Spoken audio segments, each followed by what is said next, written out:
Hey guys, tonight we're wandering barefoot, well, sandal-footed, down a winding, sun-baked path through ancient Babylon. The air is heavy with the scent of warm clay and cumin, and somewhere nearby, a goat is loudly questioning its life choices. You're headed toward temple, not to pray, not to trade. You're gonna watch someone read tomorrow's weather from the liver of a sheep. That's right, before radar, before barometers, and long before weather apps got it wrong for the fifth day in a row, Babylonian priests were poking around in animal organs, squinting at bumps and streaks, and solemnly declaring whether you'd need an umbrella carved out of reeds. Spoiler alert, you probably won't survive this kind of forecast method.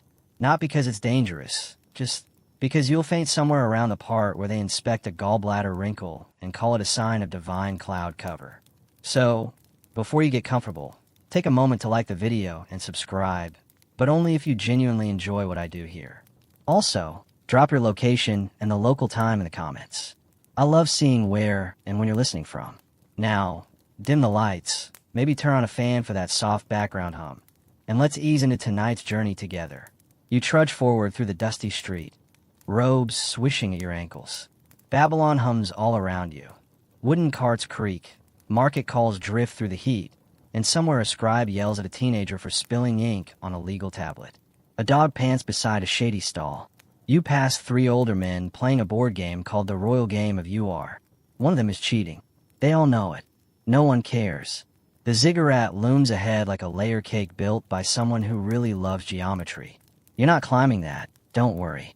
But you veer off toward the smaller shrine next door. A place known only to priests, kings, and the occasional wide-eyed apprentice like yourself. There, the weather is not predicted, but divined. Inside the courtyard, it's cooler, shadowed by long linen banners dyed the color of overripe figs. You hear the low murmur of voices and the sharp tap of a stylus on clay. A scribe is already jotting down something from memory, his fingers flying like he's late for a divine appointment. A clay tablet lies on a pedestal, smooth and blank, but not for long. You inhale the smoky air, burnt incense, hot brick, and... is that sheep? Yup, that's sheep. Somewhere behind a curtain, it bleeds. You're just in time. Tomorrow's forecast is about to be pulled, quite literally, from the belly of a beast. You pause just inside the archway, adjusting the sash at your waist. The stone underfoot is warm, baked smooth by countless sunrises and sandal steps. In front of you, a raised platform gleams with polished bronze bowls, bunches of herbs, and something that looks suspiciously like a very clean cutting board. There it is, the pedestal. Atop it, as if it were the Ark of Destiny or a very important cheese tray, sits a single item wrapped in linen. Today's sheep liver. Yes, it's been removed already. No, you didn't miss the action. You'll see that part soon enough. But right now, all eyes are on the liver, resting gently like a treasure chest of meteorological secrets. You lean forward. It's brownish purple, oddly glossy, and definitely shaped like no map you've ever seen. But to a Babylonian Baru priest, the ancient Mesopotamian version of your local weather forecaster, it's practically a divine scroll. A nearby priest bows slightly and begins humming a low chant. His fingers hover above the liver, tracing imaginary lines you can't see. His voice barely rises above a whisper, but each word sounds ancient, dusty, and deeply serious. The chant isn't for show. It's meant to wake up the liver, to help it reveal the divine message from the gods. And here's the twist. The liver isn't just inspected for color. It's read like a 3D book. Each curve, cavity, and bump corresponds to celestial movements. Venus, Mars, the rising moon, and that time Marduk supposedly threw a thunderbolt at a fisherman for whistling too loud. Historians still argue whether the liver was seen as symbolic or genuinely magical.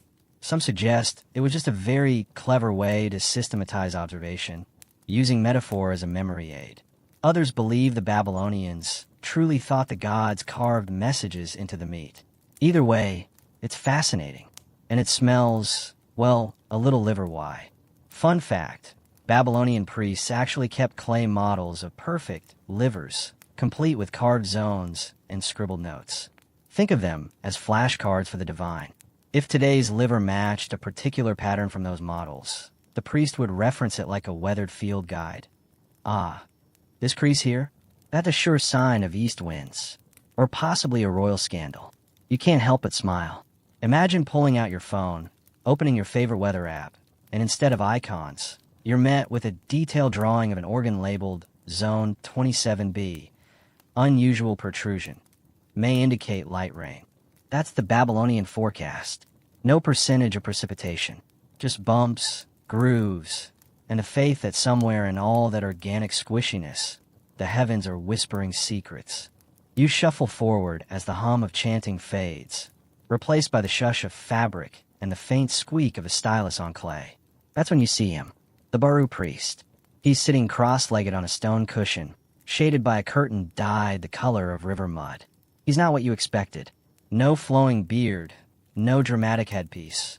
Just a man with tired eyes, an ink-smudged thumb, and a smirk that says, "Yes, I'm about to predict the weather by staring at meat." He doesn't acknowledge you, but you're certain he knows you're watching.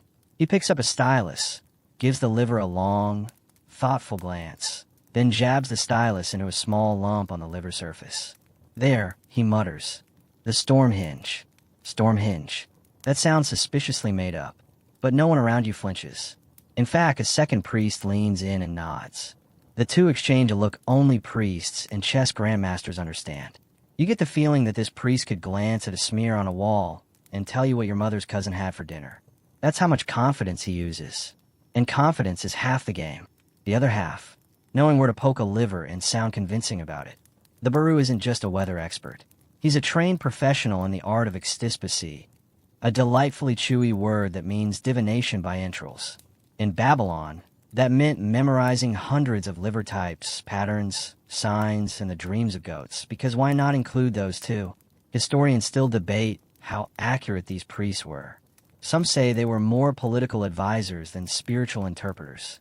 If the king wanted war, the liver might reveal a favorable omen.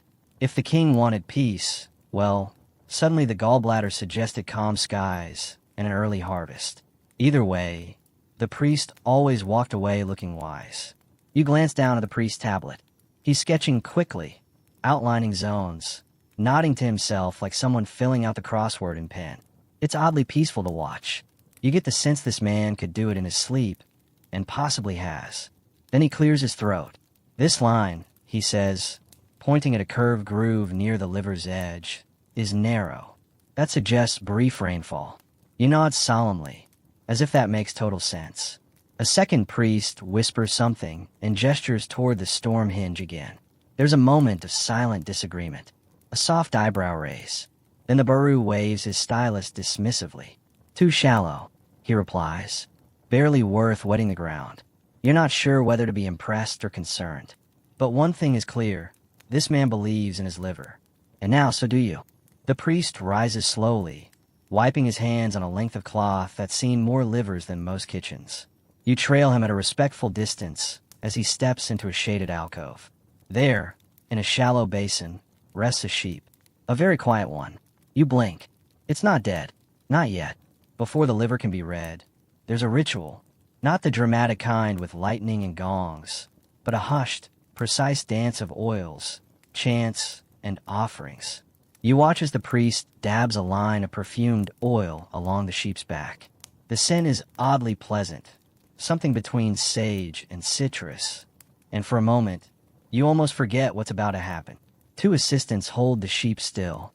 Its legs twitch slightly, but it doesn't bleed. It's been calmed by incense, gently rubbed with herbs, and, possibly, whispered to. Babylonian priests were nothing if not thorough. They believed the animal had to be free of blemishes, physically and spiritually, before it could be offered to the gods. A bronze bowl is passed from hand to hand. The priest dips his fingers in, flicking water onto the ground in a practiced motion. A symbolic cleansing. You catch him murmuring the names of the gods. Anu, Enlil, Marduk, as if checking a divine guest list. Historians still argue whether these pre-sacrifice rituals were more about genuine reverence or social theater. Some say it was a form of spiritual hygiene. Others think it was PR, showing everyone that the divine forecast wasn't taken lightly. Either way, the mood shifts. It feels sacred now. Still, heavy. The priest lifts a small, ornate knife. It's duller than you expected. This isn't for drama. Just precision. The sheep twitches once. Then it's done. Quick. Clean. Almost gentle. The assistants move efficiently, laying the animal on a prepared slab. The priest begins the careful process of removing the liver. Not just slicing and grabbing. Mind you, there's a rhythm to it. You'd swear he's humming a tune.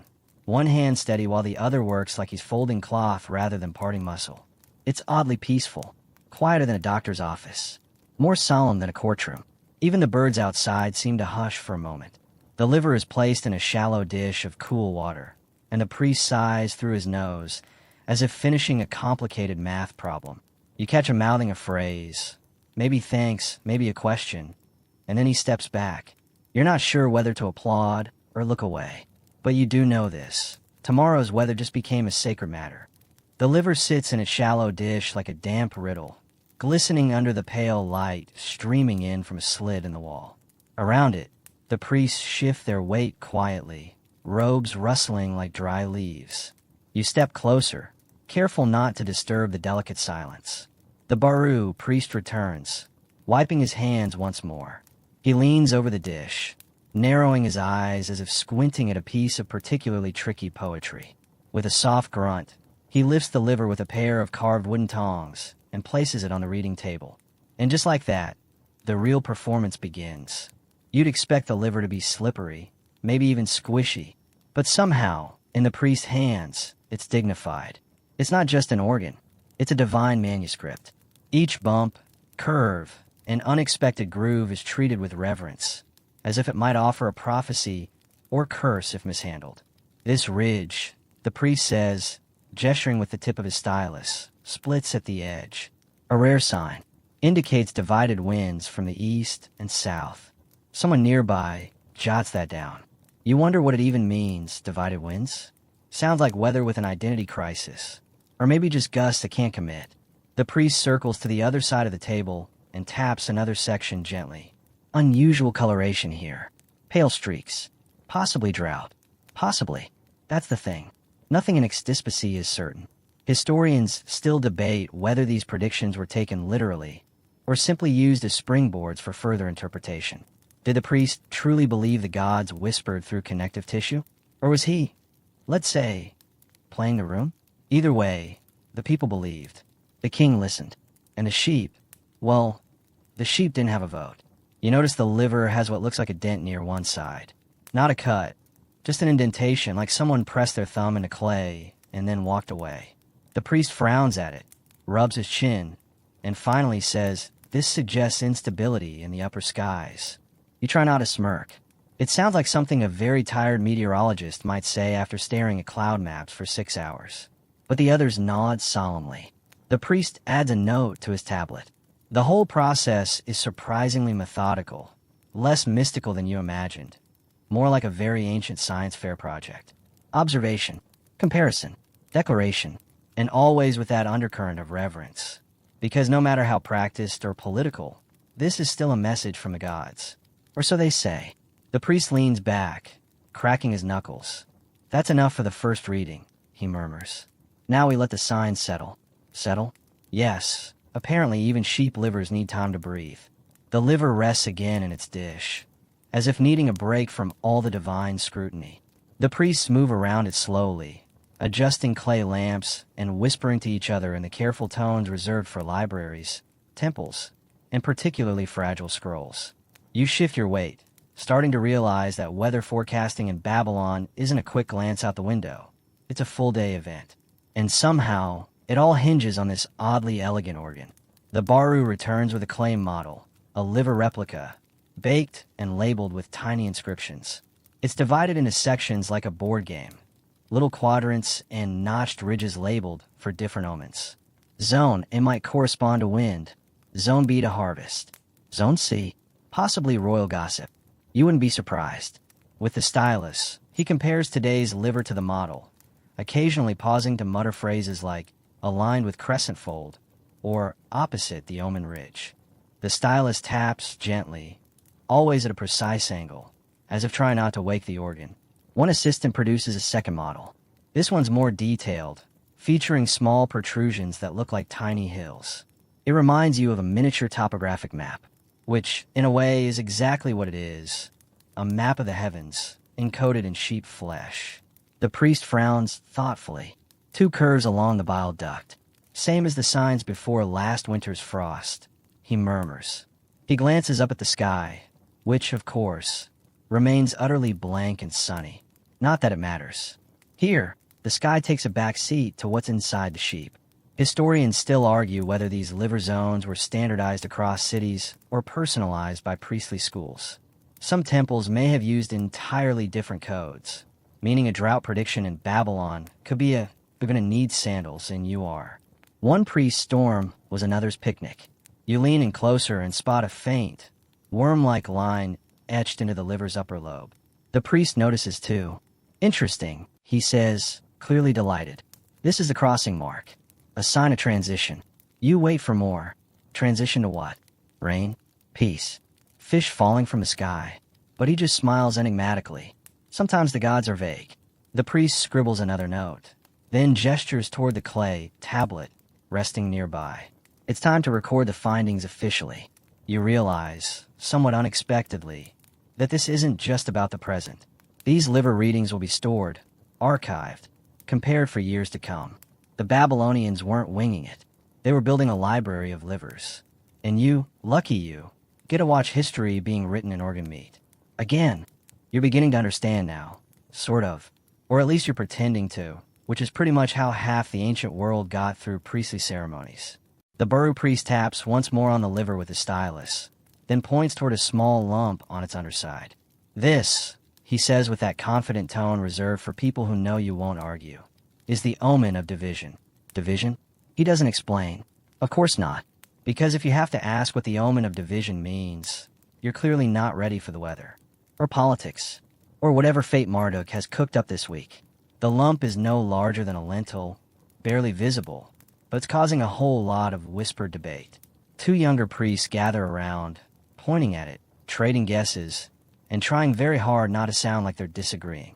Because disagreeing with the senior Baru could lead to fewer snacks later. The senior priest tilts his head, pokes it again. Could be a shadow sign. One of the juniors murmurs. "Didn't we see something similar during the moon eclipse last year?" The priest grunts.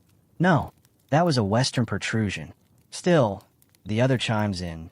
"Doesn't it suggest instability?" "Ah, the old instability answer. Like saying the stars are in flux. It technically means everything and nothing at the same time." Historians still argue whether such disagreements were part of the performance or actual academic debates. There's even evidence that some Baru priests left secret notes doubting certain signs, but recorded them anyway to avoid temple politics. Apparently, not even liver reading was immune to workplace drama. You lean in. The mark in question is oddly shaped, almost like a ripple. Not sharp enough to be a cut, not smooth enough to be a vein. It's right in a spot the priest refers to as the corner of the king, which sounds suspiciously made up, but it's all carved into the clay model as official zone number 18. You see, the priest says, finally looking at you, "This could mean wind." You nod. Or it could mean invasion. You pause. Or someone in the palace will have an argument. So, basically, something might happen. The priest nods, pleased. That's the trick, isn't it? If you speak with enough gravitas and leave your predictions slightly vague, you'll always be right. A storm might come, or it might not. Either way, the liver had something to say about it. Still, you have to admit, it's oddly comforting. Like the universe has a system. Even if the system is just a sheep and a hunch. The liver is gently turned again. More markings, more murmurs. Somewhere nearby, a clay tablet receives its latest scratch of stylus. Zone 18, uncertain bump, prepare for shifting winds. Sounds about right. You follow the priest into another chamber. This one quieter, dimmer, the air thick with the scent of oil and baked clay. The liver now rests beside a soft square of wet earth, Babylonian writing paper, also known as a tablet. Not the kind you tap with your fingers, unless you're hoping to smudge your entire week's forecast. The priest places the stylus in the center of the clay, draws a long curve, then gently presses a tiny cone into the edge. "That's the western groove," he murmurs. preceded by friction in the center channel. You nod, though you're 80% sure those words in that order have never meant anything to you before. This is the part that feels most like a puzzle. The liver's shape, now committed to clay, is being translated, zone by zone, into a miniature diagram. It's not just art, it's data, or at least something close to data. Babylonian meteorology, after all, involved a surprising amount of record keeping. Historians still argue whether the clay models were standardized teaching tools or sacred objects in themselves. Either way, what you're watching is halfway between a science lab and an oracle's journal. The priest sighs softly and leans back. This notch here, he says, pressing the stylus near the edge of the drawing, has a twin on last month's liver. That day brought strong northern winds and 3 lost hats. You raise an eyebrow. He catches your look. Hats are expensive. Fair point. The scribe nearby begins copying the diagram onto a second tablet, mumbling to himself in the slow cadence of someone who once miswrote the king's birthday and hasn't lived it down since. His stylus squeaks with every stroke, which adds an almost musical quality to the quiet room. Then the Baru speaks again, this time in a louder voice meant to carry through the temple. Today's signs: conflicting breezes, probable northern flow, minor disruption from the gods of harvest. Everyone nods. It's the kind of forecast that makes you want to carry a spare cloak, just in case. The liver, still intact, is left beside the tablet. It's not discarded, at least, not yet. It'll likely be buried with respect or left as an offering, depending on how dramatic the omens seemed. You glance down at the etched tablet again. The curves are rough but deliberate, almost beautiful, like a river scene from above. You could almost mistake it for a landscape, a map, or a memory. Weather drawn from flesh, preserved in clay. Not a bad system, really. The priest steps away from the tablet with a yawn so wide you can hear his jaw click. It's been a long reading, and even divine secrets take their toll.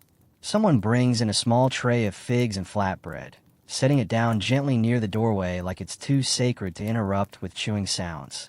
You, meanwhile, find yourself drifting toward a shady alcove at the edge of the chamber. There's a stone bench, slightly uneven, probably used by tired apprentices and very confused royal officials. You sit. The stone is warm. Your back creaks. A junior priest walks past with a clay cup of something that smells suspiciously like fermented goat milk. He offers you a figure. You accept. Congratulations. You're now snacking during a weather ritual. This part, the lull, isn't just about rest. It's tradition. After the liver is read and the signs recorded, everyone steps back. The gods need space to settle their final answer. You're not supposed to rush it. Even in the divine bureaucracy of Babylon, there's a lunch break. Some scholars believe this pause had more to do with social cohesion than spiritual etiquette. It gave the priests time to confer in private, to review omens, to smooth over disagreements. Others think it was genuinely a way to honor the gods, letting the air shift, the moment breathe. Whatever the reason, it's pleasant, quiet, meditative almost. You munch on your figure. Across from you, someone sketches a map of wind currents on a broken tile. It's just a swirl of arrows, but it looks kind of brilliant. Then someone burps. Loudly. The entire room freezes. The priest looks over his shoulder, raises an eyebrow, and mutters something about air spirits displeased. You're not sure if he's joking. Probably. Hopefully. Outside, the sky remains its usual shade of dusty gold. A breeze filters through the doorway. Soft, cool, maybe even divine. The priest steps into it, lifts a small copper mirror, and peers at the reflection of the sky. Not the sky itself, just the reflection. It's a quiet superstition. Some priests believe direct, sky-gazing muddled the message. Too obvious. The mirror gave them a purer glimpse, as if the gods preferred being looked at sideways. You finish your fig and wipe your fingers on your sash. The liver's resting. The omens are cooling. And somewhere beyond the temple walls, the weather waits, whatever it may be. The priest returns to the reading table with a posture that suggests both divine confidence and mild indigestion. He waves a hand, and the others step back. The liver is given one last turn, just to make sure no sacred lump has been missed in a shadow. Now, he says, we interpret. You straighten up, brushing crumbs from your robe. This is the moment you've been waiting for, the great cosmic declaration. Rain or no rain, wind or calm, and possibly whether you should cancel that oxcart picnic. The priest clears his throat and begins. There will be movement from the north. Grain spirits uneasy. Delay your journeys. Watch the sky. That's it. No thunderclap. No sudden light from the heavens. Just a voice echoing in the temple. Low and sure. Like someone gently announcing the bread is done baking. You're impressed, actually. The priest sounds absolutely certain. Even though his data source was, until recently, chewing cud. One of the junior priests steps forward with a reed pen and a sheet of parchment. The Baru repeats the forecast, adding slight embellishments. The wind's strength, the probable delay in the merchant caravans, and some vague warnings about river levels. Historians still debate whether this part was performance or prophecy. Was it based purely on the liver's signs, or influenced by the priest's personal insight, economic trends, agricultural needs, or the king's mood that morning? Some records suggest Baru priests walked a careful line between sacred interpretation and subtle politics. You imagine one priest whispering to another, "The gods say it's going to rain," but mostly near the palace gardens where His Majesty wants to test his new fountain.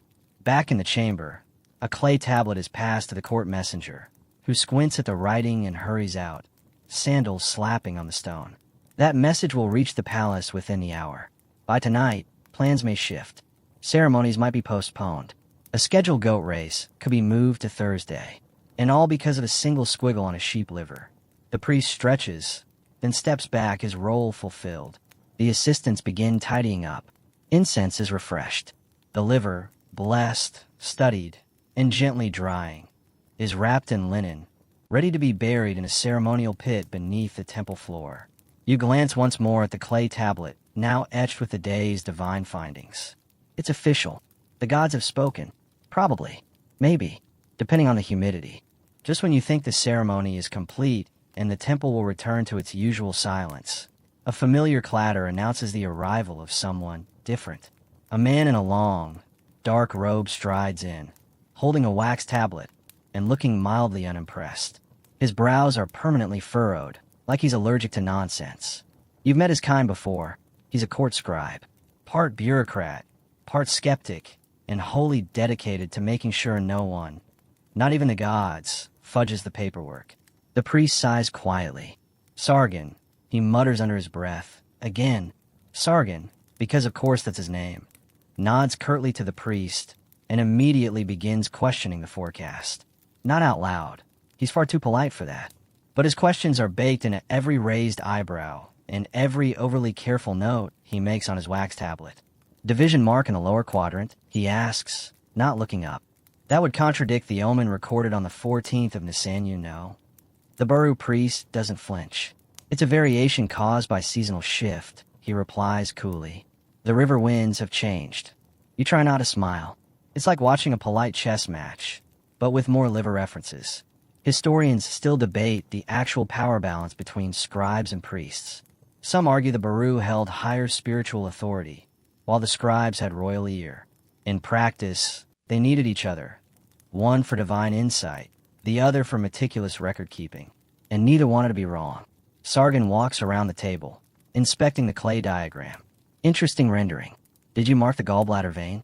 That one often reverses in months of high solar pressure. The priest gives a small nod. It was faint but present. The assistant confirmed it. The assistant, startled to be mentioned, drops his stylus. It clatters loudly in the hushed chamber. Everyone flinches. Sargon raises an eyebrow again. There was also a sneeze. The assistant mumbles. And what?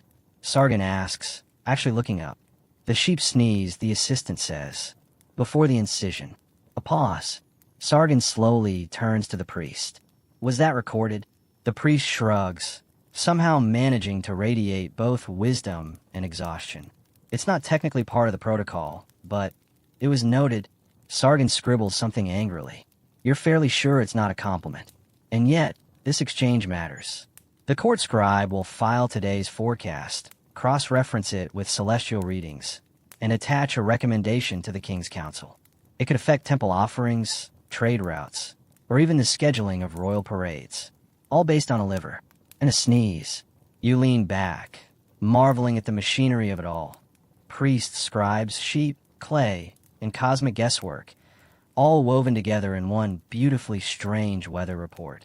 The priest steps aside, letting the scribe's sandals scuff away into the next corridor, and then, almost as if nothing official just happened, he waves you toward the outer courtyard. You follow, blinking at the return of sunlight. The air outside is hot again, buzzing with flies, carts, and a few camels who look like they've been standing in the same spot since last week. But you notice something new. On a small stone wall, just past the temple's gate, a set of tiny clay tablets are being pinned up like notices on a sleepy village bulletin board. A young apprentice does this daily, carefully placing a simplified version of the day's liver reading where ordinary people can see it. A brief summary for the non-priestly crowd. North wind, likely tomorrow, one tablet reads. Good for grain drying, poor for river crossings. You squint. Possible signs of restlessness among field spirits, says another. Someone's definitely just covering their bets. And suddenly it clicks. The readings aren't just for kings and courts. They're for everyone. Farmers waiting to plant barley. Traders deciding when to pack up their goods. Fishermen wondering whether to risk the wider parts of the river. These weather livers matter. They're not just priestly pageantry.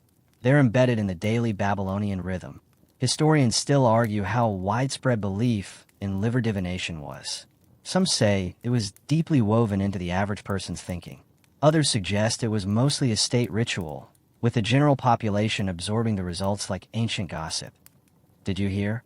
The priest says we're due for dusty winds and unexpected visitors. You watch as a merchant in a dusty red robe leans in to read a tablet, mutters something to his companion, then turns his donkey cart back toward the city. Just like that, the reading has changed his plans.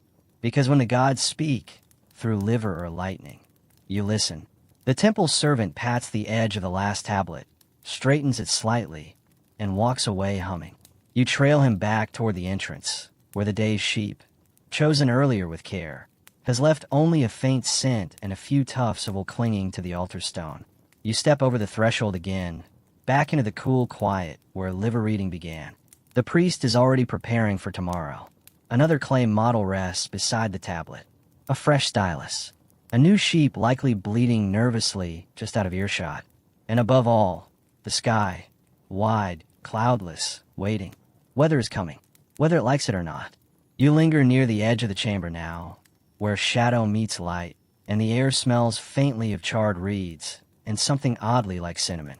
A few final steps remain in the day's ritual, but the pressure has lifted. The mood has softened.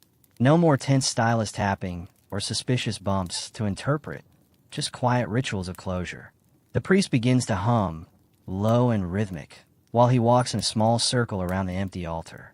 A junior priest follows, shaking a pouch of barley seeds, not scattering them, just shaking them like a gentle rattle, as if the sound alone calms the air. You watch as they both stop near a stone basin filled with water. The baru dips his hand in, flicks droplets into the corners of the room, and mumbles something about restoring balance to the chambers. The words are mumbled enough that you wonder if even he remembers where that part came from. But tradition, like liver grooves, doesn't always need explaining. Then comes a clay offering. One of the assistants brings over a tiny liver replica, only about the size of your palm. It's not detailed. In fact, it looks like a very sleepy potato, but it's symbolic.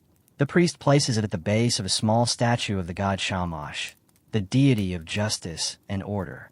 Historians still debate whether Shamash was involved in weather rituals directly. Most agree his presence here was more about structure, ensuring that even in divination, rules were followed. That truth, even messy truth written in sheep bits, had a place in the divine filing system. You step closer to the offering and notice something carved into the clay.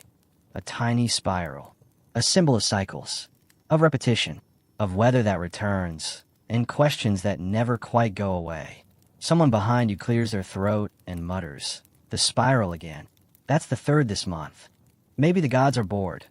Another replies. You smile. Even in ancient Babylon, the divine was sometimes suspected of toying with patterns just to keep things interesting. The priest kneels for a moment. Not dramatically, not for show, just a brief pause to acknowledge that something larger than weather is always at play. Maybe it's the wind. Maybe it's time. Maybe it's just habit. But the spiral gets another nod. You look up at the ceiling beams, and wonder how many times this room has seen this exact same ritual. Different sheep, different livers, but the same solemn rhythm, the same calm conclusion. And tomorrow, it will begin again.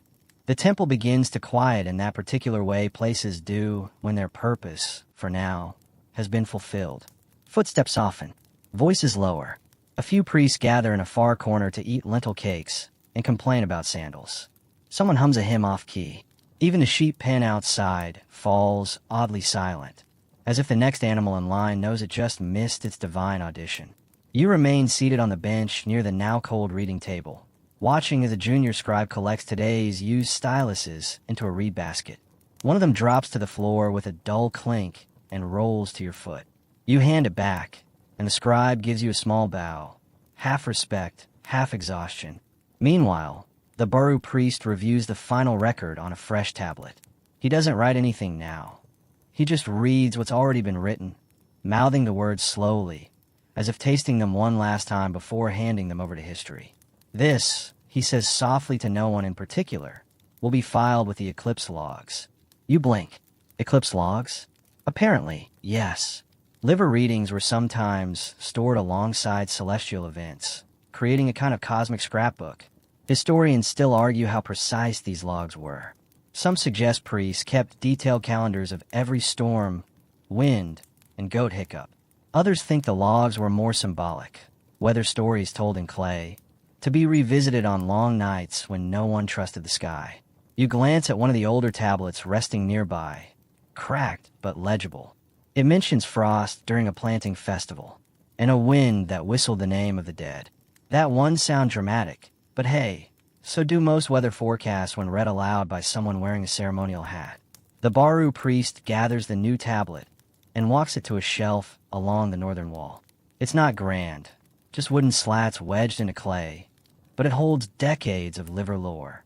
The forecast you witness today will live there, tucked between a report on last year's late flood and a very detailed description of unusual fog behavior. You stand slowly, your leg a little stiff, your mind oddly clear. There's something comforting about the whole process. Not just the quiet or the ritual, but the idea that someone, somewhere, has always been trying to understand the world, even if that meant reading sheep livers and arguing over spleen bumps. Before you leave, the priest catches your eye. Check the wind tonight, he says with a knowing smile. If it hums, it means the reading was right. You nod, not entirely sure if he's serious. Outside, the sky stretches wide, soft and peach-colored. A breeze lifts the edge of your sleeve, and, for just a moment, it hums. The sun is dipping now, just beyond the ziggurat's jagged silhouette, casting long gold shadows over the baked courtyard stones. You take one last look back at the temple. The open door, the faint scent of ash and sweet oil, the hushed voices fading into the closing of clay jars and the creak of wooden shutters. You wander a little, not far, just enough to let the day breathe. A child darts past you carrying a bundle of herbs, frankincense, maybe. His sandals slap against the stone, chasing the last streaks of light. Somewhere nearby, a reed flute begins to play, lazily, as if it, too, is winding down from a long day of omens. And then, the wind changes. It's faint, just a whisper, curling past your ear like a secret. You pause. You think of the priest's words. If it hums, did it? Maybe. Maybe not.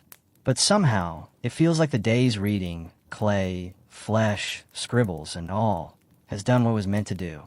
Not just warn or predict or inform, but soothe, make sense of the nonsensical, lend rhythm to the chaos. Historians still argue whether the liver readings truly forecasted the weather or simply gave people something to believe in. But then again, what's the difference? Isn't half the comfort in the act of trying? You pass by a row of market stalls closing for the evening. One seller, half asleep already, is still murmuring weather predictions to himself while stacking jars of pickled dates. He mutters, northern wind, might rain, or frogs. You chuckle.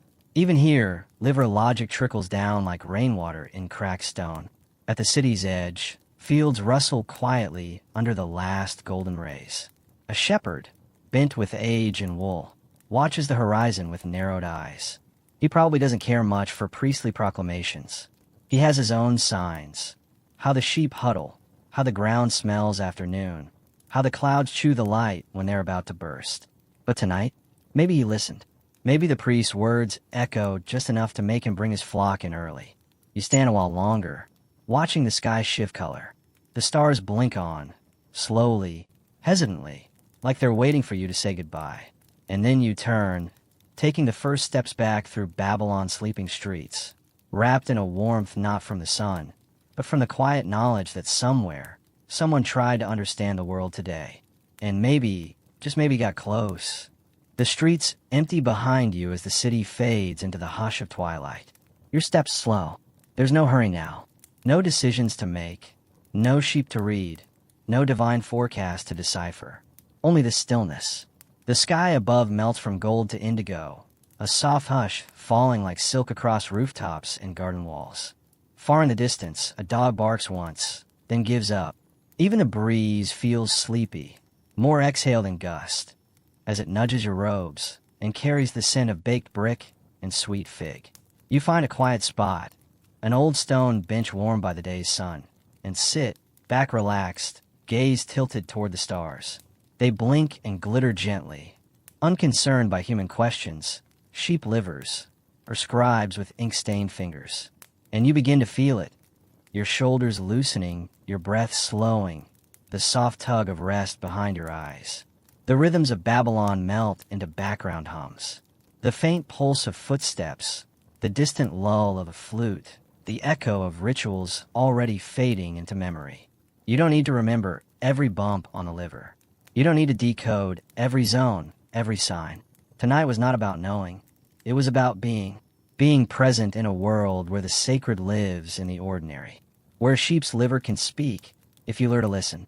Where the wind might hum, and you'll understand. So now, let the wind carry you. Let the hush of ancient walls hold you.